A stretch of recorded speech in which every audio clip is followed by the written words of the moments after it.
Caríssimos irmãos e irmãs, devotos da Senhora Aparecida, padroeira do Brasil, a nossa saudação também àqueles que nos acompanham de casa, nos mais diversos lugares, pelos meios de comunicação. A minha saudação aos padres Marlos Aurélio, superior da província Nossa Senhora Aparecida dos Redentoristas, e ao padre Eduardo Catalfo, reitor deste santuário, pela oportunidade feliz de presidir essa Eucaristia. Eu que venho aqui desde criança, e esse lugar é um lugar abençoado, é o lugar onde nós experimentamos a consolação de Deus.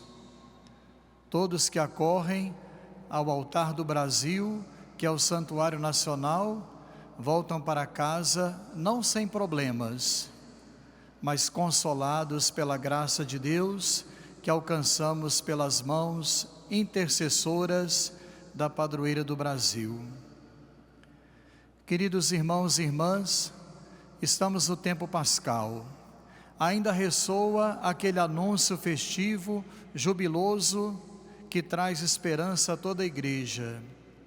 O Senhor verdadeiramente ressuscitou, e o sinal da presença dele está aqui ao meu lado, o círio pascal, essa vela grande que foi acesa no sábado santo e que ficará aqui até a festa de Pentecostes, sinalizando para nós que ele está no meio de nós e que ele cumpre aquela promessa que está em Mateus 28:20. Eis que eu estarei convosco todos os dias até o fim dos tempos. Amados irmãos e irmãs, a primeira leitura que nós ouvimos, livro dos Atos, no dia de Pentecostes, Pedro pronuncia um sermão com intrepidez, com coragem. Ele então diz: Jesus não foi abandonado na região dos mortos, e a sua carne não conheceu a corrupção. Com efeito, Deus ressuscitou este mesmo Jesus, e disto todos nós somos testemunhas. Você, eu, todos nós, somos ou deveríamos ser testemunhas do ressuscitado, ser um sinal de vida para o nosso mundo ferido, marcado por tantas feridas, sobretudo pela guerra. E louvamos a Deus então pela voz corajosa do Santo Padre, a sua voz lúcida que ele levanta em favor da paz, para que cessem as guerras nesse tempo pascal. Somos testemunhas do ressuscitado, não testemunhas oculares, porque não vimos o Senhor, mas testemunhas que acolhem o testemunho dos apóstolos, daqueles que viram o Senhor. Nós não podemos vê-lo fisicamente, nem tocá-lo, mas podemos experimentar a sua presença forte, nunca isoladamente, porque o cristianismo não é a religião do individualismo, mas sempre que nos reunimos em comunidade como igreja, ele se faz presente no meio de nós, porque ele mesmo prometeu: onde 2 ou 3 estiverem reunidos em meu nome, eu estarei aí no meio deles. Amados irmãos e irmãs, mas quais são os lugares, por excelência, onde podemos experimentar a presença forte do Cristo ressuscitado? A resposta está no Evangelho de hoje, amados. Transparece então no texto que nós ouvimos os sinais ou as referências à Eucaristia, a palavra que faz o coração dos discípulos arder, e o pão que é partido e que abre a visão daqueles que são lentos para crer.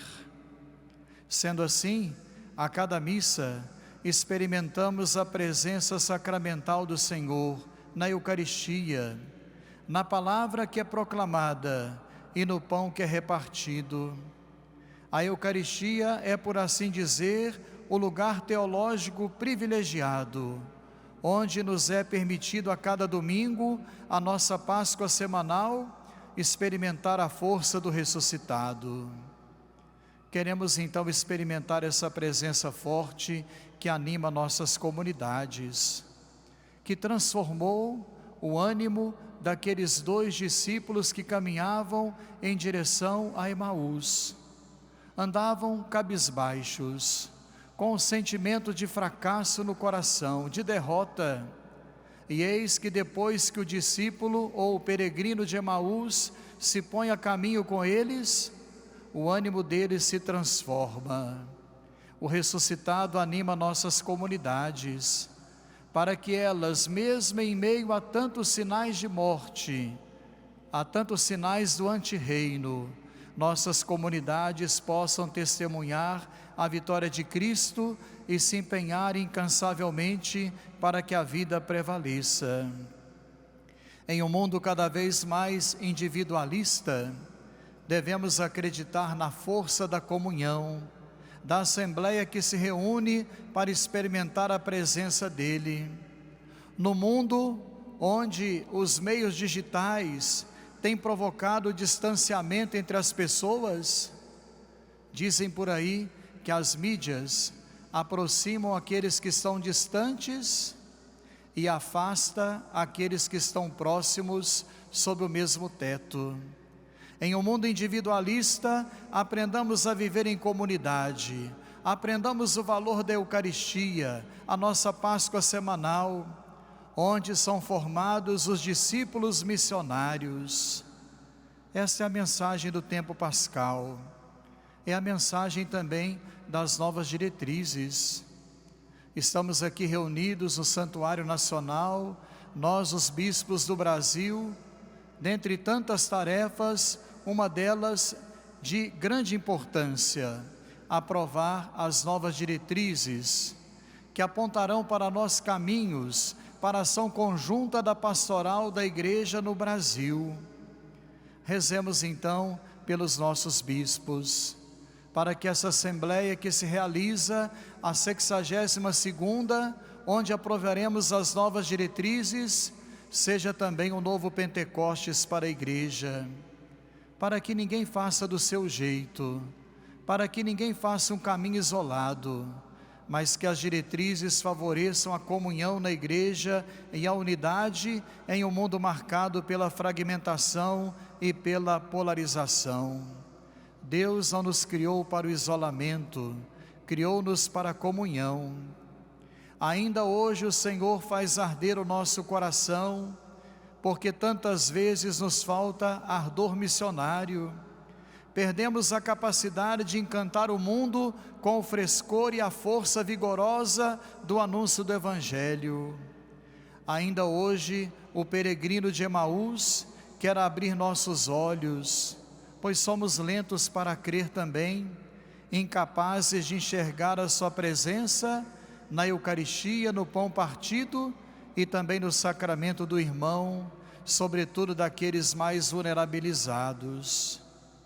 Como os discípulos de Emaús, às vezes somos lentos para ver, para crer. Muitas coisas turvam a nossa razão, muitas coisas cerram ou fecham nossos olhos.